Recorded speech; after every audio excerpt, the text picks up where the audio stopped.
So hello everyone, welcome back to my new channel. So guys, তোমরা সকলে কেমন আছো? আশা করি গাইস তোমরা সকলে অনেক বেশি ভালো আছো। অ্যান্ড আমি তো আরও বেশি হ্যাপি, কারণ আজকে আমরা শিবরাত্রি উপলক্ষে যাচ্ছিলাম আমাদের আনোয়ারায়, মানে আমাদের নিজস্ব বাড়িতে আর কি। অন্য সময় মামার বাড়িতে যাই, বাট আজকে যাচ্ছিলাম আমাদের বাড়িতে। সো বাড়িতে পৌঁছে আমার ভাইকে নিয়ে, যেহেতু এই প্রথমবার আমরা গিয়েছিলাম, সো সেই জন্য আমার ভাইকে সবাই আশীর্বাদ করে নিচ্ছিল ধান দুর্ব দিয়ে, যেটা সবাই করে, মানে নতুন বাচ্চা কাচ্চা গেলে, নতুন বউরা গেলে যেটা করে আর কি। আর যেহেতু আমরা বাড়িতে গিয়েছিলাম, সো বাড়িতে তো আরও অনেক নিয়মকানুন রয়েছে, তো সেগুলো হচ্ছে ওরা পালন করছিল আর কি। আর কী বা করবে, আমার ভাইও কিন্তু এখানে বসেছিল। অ্যান্ড আমার ভাইয়ের সাথে সাথে কিন্তু আমাদেরকেও ধান দুর্বা দিয়ে কিন্তু সুন্দর করে আশীর্বাদ করে দিয়েছিল ওরা। মানে তোমাদেরকে যে আমি আর কি বলবো গাইস, আমার এত মানে লজ্জা পাচ্ছিলাম, আমি এত হাসি আসছিল আমার, আমি তোমাদেরকে আর কি বলবো। অ্যান্ড আমার ভাইকে মানে আমার একটা দিদা করার পরে হচ্ছে আমার পিসিও চলে এসেছিলো। আমার পিসি ওকে ধান দুর্বা দিয়ে আশীর্বাদ করে নিয়েছিল গাইস, সুন্দর করে একদম ওকে নিয়ে একদম আদর টাদর করে আশীর্বাদ করে একটা কারবার করেছে। আর হাতে এমনি 200-300 টাকা এমনি গুঁজে দিয়েছে আমার ভাইয়ের হাতে।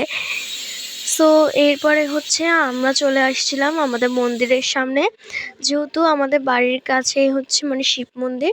সো শিব মন্দিরে যেহেতু আজকে শিবরাত্রি, সেহেতু অনেক কালচার রয়েছে এখানে, অনেক নিয়মকানুন আর অনেক নিয়মকানুন রয়েছে।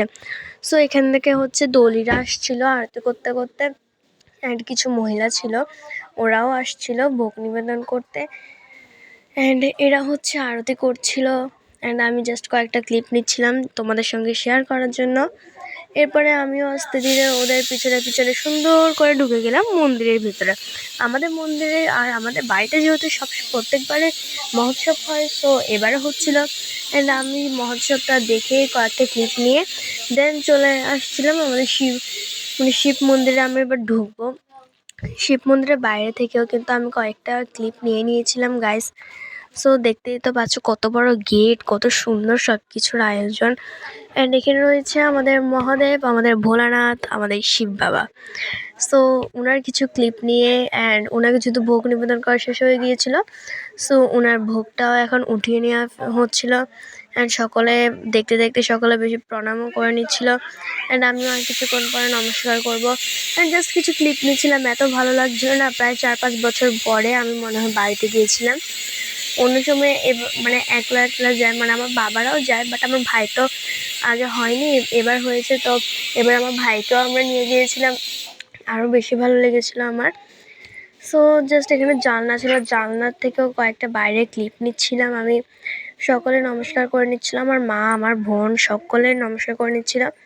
অ্যান্ড আমরা বাড়িতে গেছি পুজোতে। আমার বাবা যে মানে অনেককে চিনে, তো ছোটো থেকে যেহেতু বাড়িতে বড় হয়েছে সকলে, সো অনেক কিছু চেনে, রাস্তাঘাট, ঘর বাড়ি, তার জন্যই এদিকে চলে যাচ্ছে ওদিকে চলে যাচ্ছে আমার বাবা। কিছুক্ষণ ওনার বাড়িতে যাচ্ছে, কিছুক্ষণ এনার বাড়িতে যাচ্ছে, আর কি বলবো।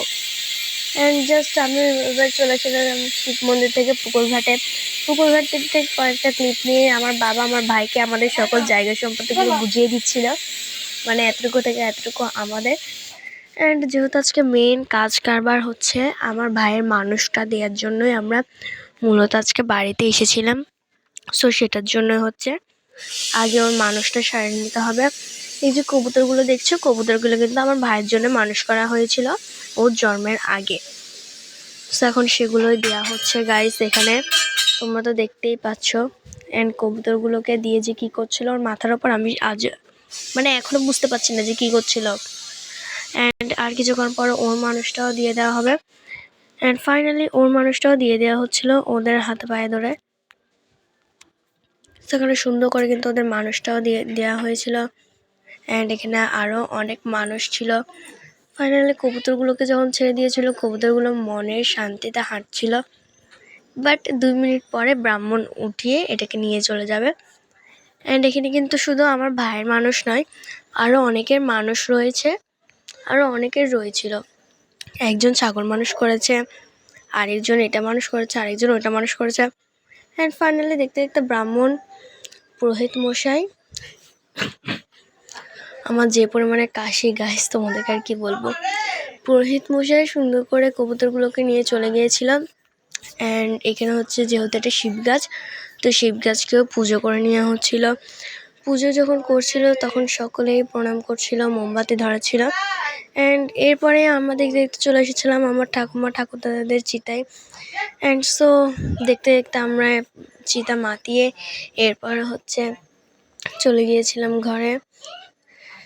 অ্যান্ড ঘরে রওনা দেওয়ার সময় মানে আমার ভাইকে তো দেখেছোই তোমরা, মানে আমার ভাই কতক্ষণ ধরে মানে নমস্কার করেছিল। আমরা উঠে গেছি, তারপরেও উঠেনি, দেখছো? সো গাইস, তোমরা তো দেখতেই পাচ্ছ এখন আমার ভাই এখানের মধ্যে রয়েছে। আমার ভাইয়ের মাথাটা ঝেড়ে দিচ্ছে আমার বাবা। অ্যান্ড এরপর হচ্ছে আমার বাবাও নমস্কার করে নেবে, যেহেতু এটা আমার ঠাকুমা ঠাকুরদাদাদের চিতা, তাই ওদিকে রয়েছে আমার পিসি, এদিকে আমার ভাই, অ্যান্ড এখানে রয়েছে আমার বাবা। ওরা সকলে নমস্কার করে নিচ্ছে। গাইস, তোমাদেরকে আর কি বলবো, আমার এত কান্না পেয়েছিল, মানে তোমাদেরকে যে আর কি কেমনে বুঝাবো, আমি কেমনে বুঝাবো।